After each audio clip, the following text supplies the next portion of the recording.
Hey guys, my name is Victor, and today I'm going to be showing you a new feature that Discord implemented within the last month that should now be rolled out to everyone about how to switch accounts on Discord. Now, there used to be lots of different things you can install, like with Better Discord and such, that were against terms of service to allow you to switch accounts.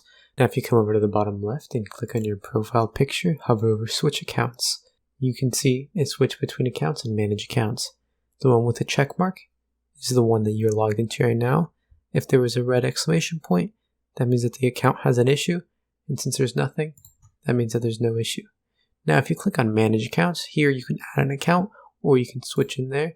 You can also log out of your account here.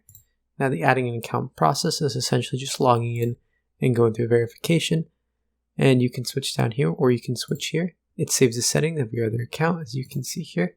This one was in light mode, and now I can go back, switch accounts, and you can switch down here. That's how you switch between Discord accounts. If this helped you out and worked for you, make sure to like and subscribe. If you still have some questions, be sure to leave them in the comments below. Thanks for watching.